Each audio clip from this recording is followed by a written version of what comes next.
Good evening, Commonwealth. Thanks for watching the Channel 2 News. I'm Chris Nelson. Let's take a look at tonight's top stories. Mystery surrounds a decomposed body found at Bird Island Beach. Also tonight, Governor Torres sits down for a sweeping interview on current issues. And the Casino Commission Executive Director addresses the recent FBI raids. In sports, the CK Bears win a game of déjà vu all over again. Stay with us. These stories and more are next.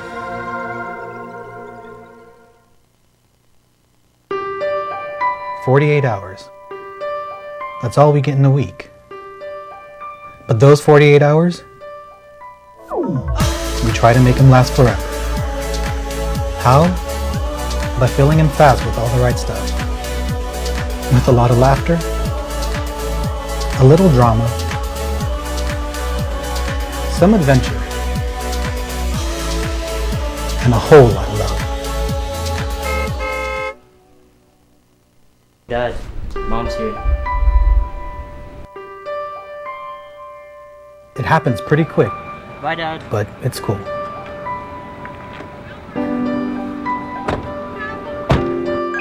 Because the rest of the week, we talk about our plans You want to go to the beach? on how to make the next 48 hours last us a lifetime.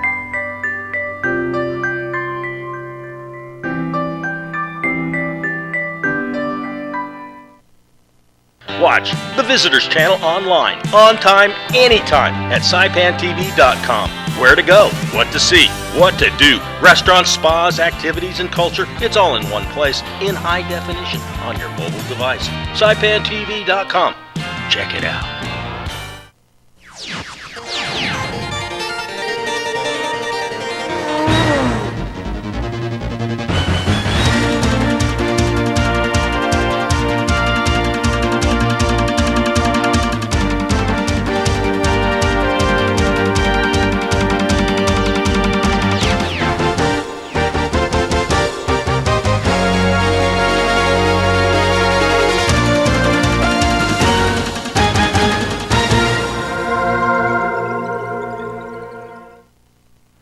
Hafaday Tirwami and good evening, Commonwealth. It is Tuesday night, November the 26th.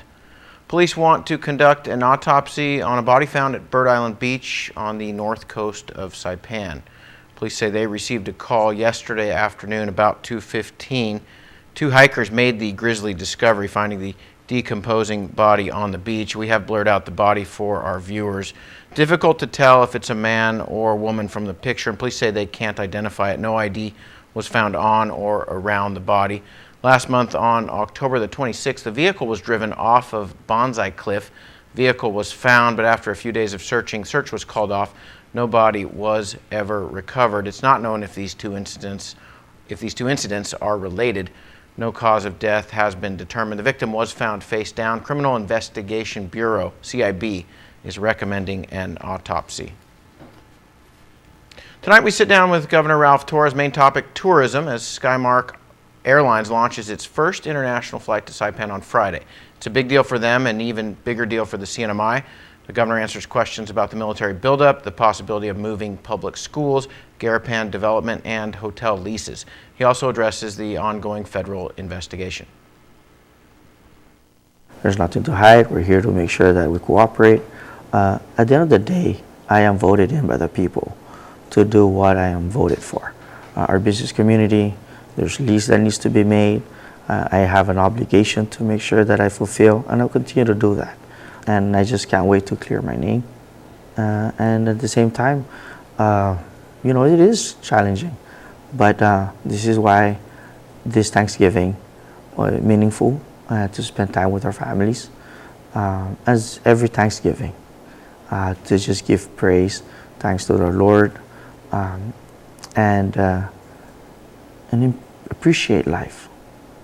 Despite all the challenges that we have, I believe that there's dark days, there's brighter days, and this is just one of those days.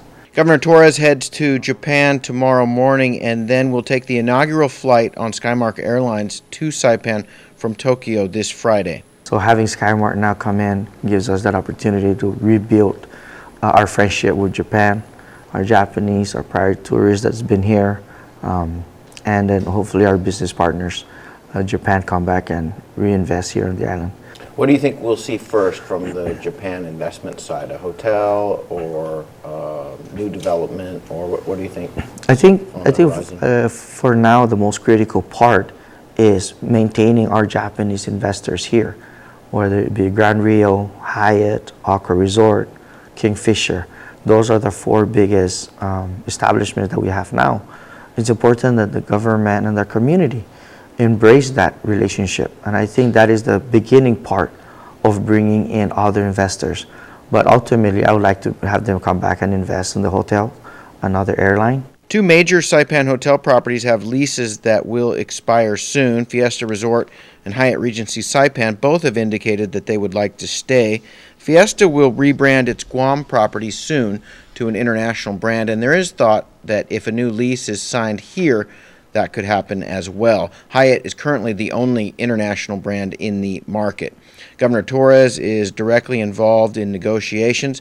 He recently went to Japan to meet with Mr. Nakauchi, the current owner of Hyatt, and he says the process is moving forward. Where do we stand now between the two that are coming up, Fiesta and Hyatt? So throughout this process, there's regulation that needs to be followed. And no one's exception, whether it's Hyatt, Fiesta, or anybody else. When you get to the hotel, there's procedures and process that needs to be followed. They have both put in their appraisal now, and that they've turned that in the last couple of weeks. I think DPO is on finalization on reviewing those documents. After that, they go in and they negotiate, on what the value is, and then we go from there. I do know that the next phase is both Fiesta and Hyatt needs to come in and give us their proposal on what investment will be made in the next 40 years. So again, they'll be going by phases. DPL and myself and Lieutenant Governor, we want to see how our community also benefits in a different way. One of it is we're cognizant now about typhoon. We want to see how there's easy access for assistance where there's water for the first 15 days of major typhoon. Something in that manner that when it comes to catastrophe, that this public land is able to help our community. On Friday, Torres was at the opening of the Surfrider Hotel in Chalon-Canoa. I remember it was their anniversary, and it meant a lot to me to be part of the grand opening, and knowing the fact that how your wife played a great role in your success.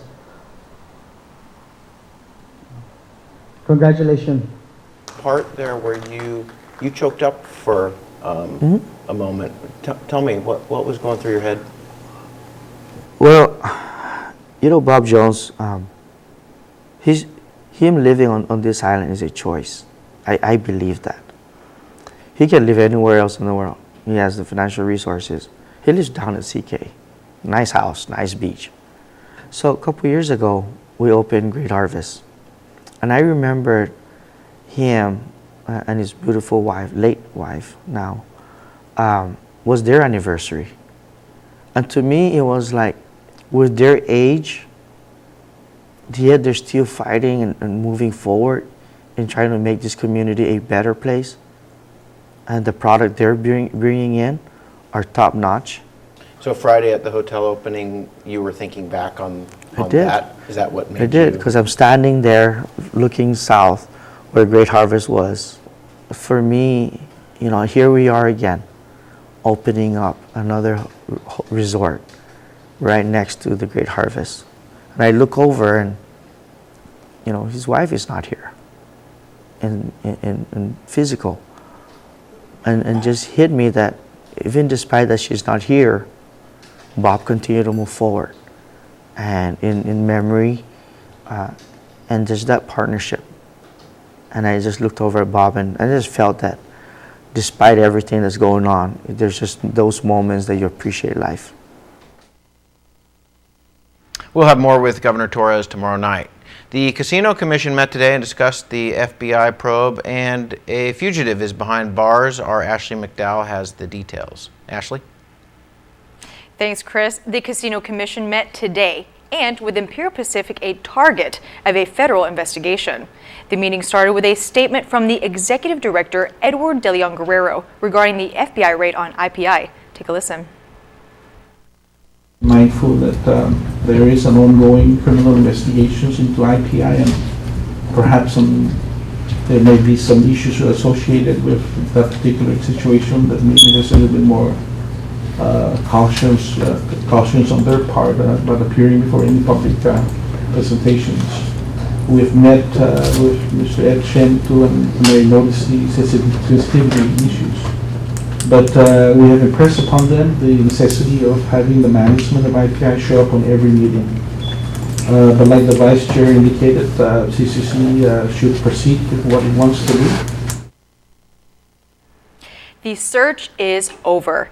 The Department of Public Safety has located a male who allegedly robbed an individual while impersonating a police officer. According to DPS, this morning around 9:30 a.m., the Department of Public Safety received a call reporting Daniel Munya Kitugwa was seen driving a white Lexus SUV. Police were dispatched to the area where they found the SUV heading along Tun Joaquin Doi Road. Police attempted to stop the vehicle when the driver accelerated away. Officers intercepted the vehicle in the village of Finisitsu, and as they approached the SUV, Kitugwa was seen fleeing on feet toward a house. Officers caught up with Kitugwa, where he was arrested and taken to the Department of Corrections. Back in July, Kitugwa entered an individual's home in Canatabla, forced the victim into a vehicle, convinced the victim he was an officer, and stole $700. Judge Joseph Camacho issued an arrest warrant with a cash bill of $25,000. All right, coming up after the break, DPL holds a lottery this morning. There are some very happy individuals when they got the news of that. And a training's held today to empower women within our community. Find out more after the break.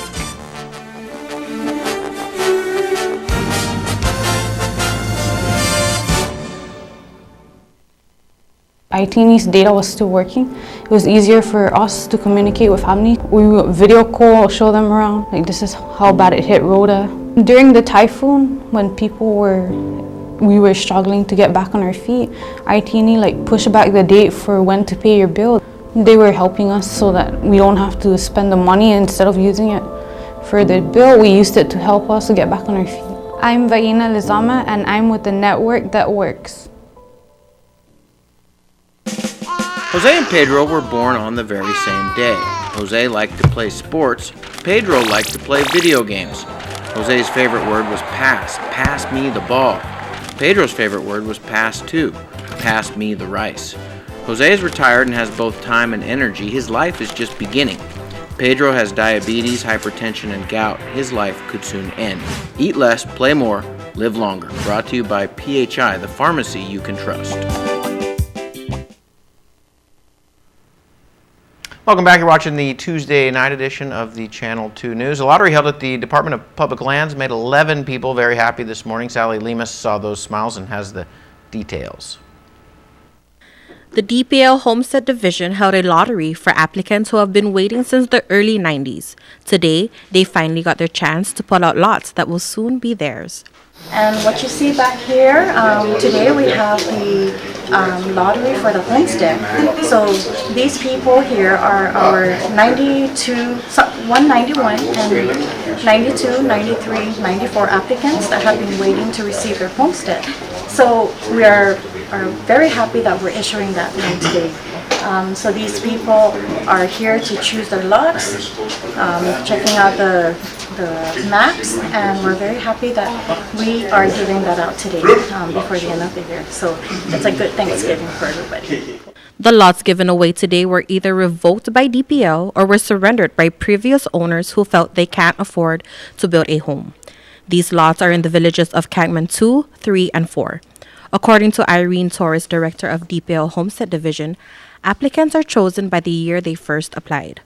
The system separates those who remain eligible, and with the address written on the application, DPL reaches out to them. If they do not respond after 2 months, they are then considered inactive, and DPL moves forward with the list. KSPN speaks with Eric Tadella, who says he has been waiting for almost 25 years for a homestead. It's finally time. The time has come. Thank you. And hopefully I'll get things going. So we're very happy that she is now here to choose her lot. Thank you. TORRES says this won't be the last homestead lottery. After today's event, TORRES says they have 16 more lots in their inventory and may expect more since owners continue to surrender or have their lots revoked. Applicants are encouraged to update their application for a chance to stay on the list and have a chance to pull out a lot at the next lottery. Reporting for KSPN, I'm Sally Lemis. Merry Christmas to all and Happy New Year. Hope you all enjoyed the holidays and the toys for the kids. That's the statement from the president of the Togga Riders, George Camacho. Togga Riders is a local motorcycle club here in the CNMI. And today, 5 rhino stuffed animals and 27 books were donated to patients in the pediatric ward and children's clinic. This is the 3rd year Camacho has made a donation to the children in the hospital, and it comes all the way from Salem, Oregon, where he currently lives. The development of women leadership has progressed drastically over the years, and the CNMI, the Women's Association, doesn't stop in opening opportunities for women to get out there and pursue their goals. Take a listen. According to Felicidad Ogomaru, program manager of the CNMI Women's Association, they are driven and focused to generate successful women leaders of the CNMI. The CWA has collaborated with the Department of Commerce, conducting trainings on entrepreneurship. Every Tuesday for the month of November, we discussed how to start a business, how to write a business plan, how to understand a financial plan, and how to create a marketing plan, which we just completed today. The goal is to help women who want to start a business or expand their businesses. Today we also had the presence of Rob Travilla, who is the co-owner and creative director for Tribes Marianas, who came in and shared his knowledge about social media marketing. The Department of Commerce issued certificates for those who completed the program and continue to encourage women to avail of the services they offer. For those that are looking to start your business, we advise you to have a set of mentors. These are a group of individuals that you can go and ask questions with. We also advise you to come visit the SBDC, and we'll be able to link you based off your needs. If you are interested in partaking in more activities like this, you may reach out to the CNMI Women's Association at 233-9411. This is Sally Lemis for KSPN News. Thank you, Sally. All right, coming up in the sports report, Joe 10 owns the TSL gym for one weekend. Hoop highlights here.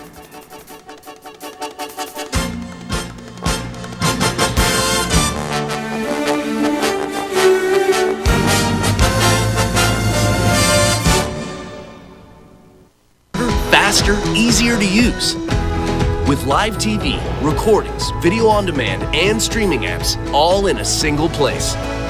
When you're looking for something new, recommendations are tailored to you. Voice-powered, personalized results to find what you want faster.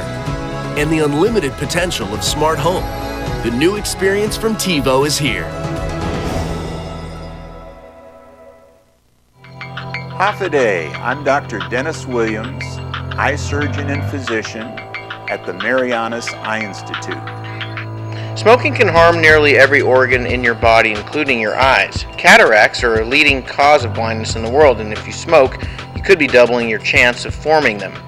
Now, the eye has blood vessels in the back of it that supply the retina, which is like the film in the camera of your eye, and smoking can cause a constriction of those blood vessels and affect your vision severely, so much that you would lose your driver's license.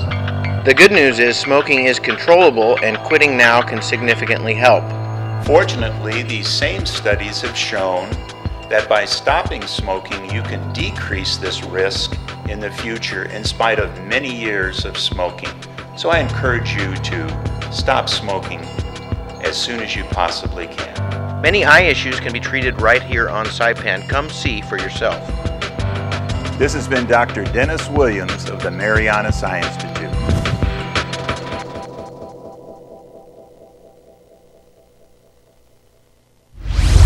Buenas sports fans.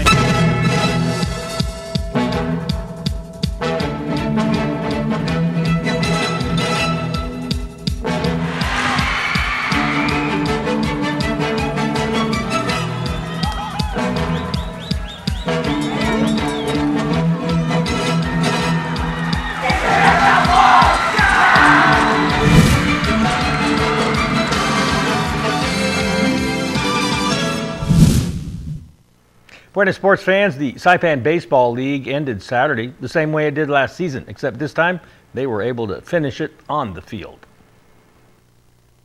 The Saipan Baseball League 2018 season was one of the longest in memory. Opening day in February. The best of 5 championship started and ended on the same day, Monday, October the 22nd. The CK Bears defeated GSM in Game 1. Game 2 was scheduled for Wednesday, October the 24th.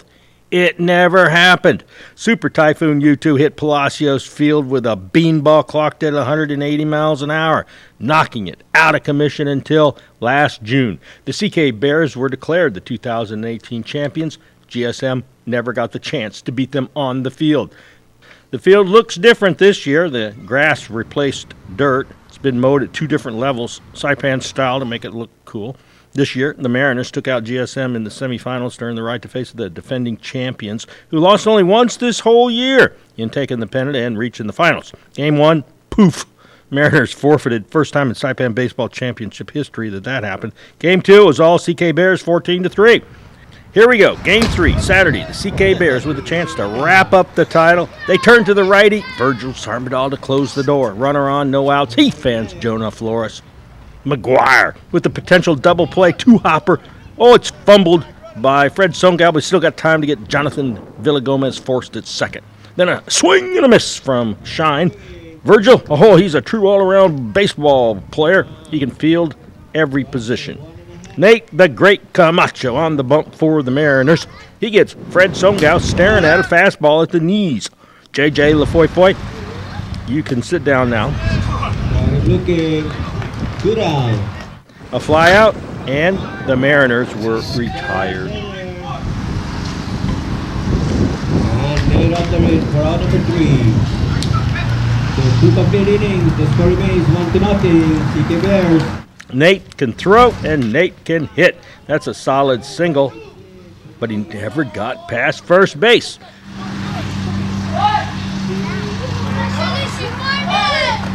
The dangerous Eli Agamba, who once hit a home run in Palau for Team CNMI. Skies one to short. AJ Lazama settles under it. Another scoreless inning for the MHS graduate.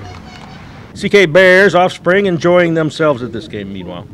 Henry Lazama ignites a CK Bear rally by dumping that single to center.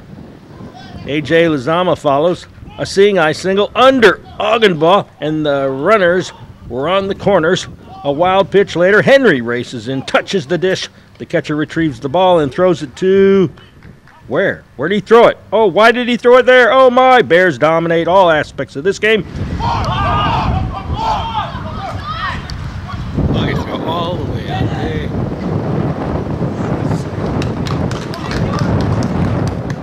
Virgil's the winning pitcher in a CK Bears 6-1 victory. That's a 3-game sweep for the 2019 championship, and now manager Joe Lazama can sleep at night. Another league put a ribbon on their season Saturday, the JP World Appreciation League. Let's get one thing straight right now. The TSL Gym, hidden in Gualarai off of Middle Road, is transformed from a lonely warehouse to a popular playhouse. 3 different sports playing on 3 different adjacent courts on some nights. Leave your kids on the sideline, play with adults. It's something to see. Saturday and Sunday, it was the finals of the JP World Appreciation League. Joe 10 in blue versus Top Development in yellow. Alex Laurent scores for Joe 10.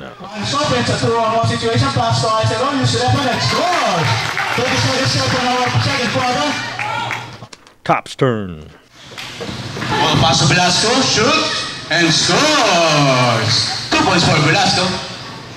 Joe 10 team comprised of a bunch of nice guys. See, they just let Sean Robusto have an easy layup. And we're tied again. More Robusto. He's developed into a top player, and that's why he plays on Top Development. 48-47, it's a Game one started even Steven. 44-44, all fours in the third, and that's when Joe 10 started to pull away.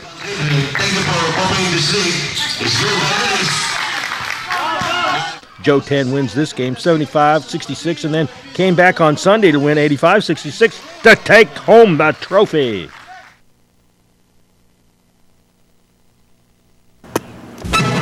Here's the windup and the pitch. I don't believe what I just saw! So what are you going to do this year? At Gold's, a dedicated fitness studio with a cushioned floor is perfect for group exercise.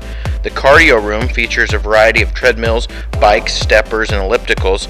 Fitness machines will help you achieve your goals, and the largest free weight area on Saipan gives you comfortable space to work out.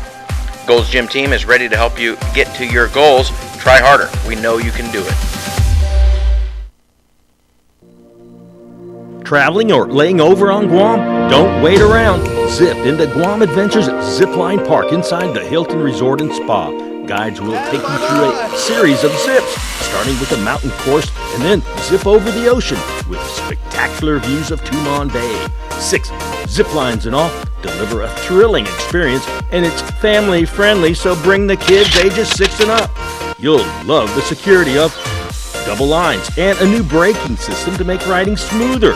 The towers are named after the islands in the Marianas. We call it the Island Hopper. Your guides will teach you what you need to know to soar through the jungle with a bird's eye view. Best of all, for residents of Saipan, Tinian, and Rota, you can book this experience at 20% savings. Log on to GuamAdventures.com and during checkout, use offer code HAFA20. Book it and zip it today. We'll even pick you up.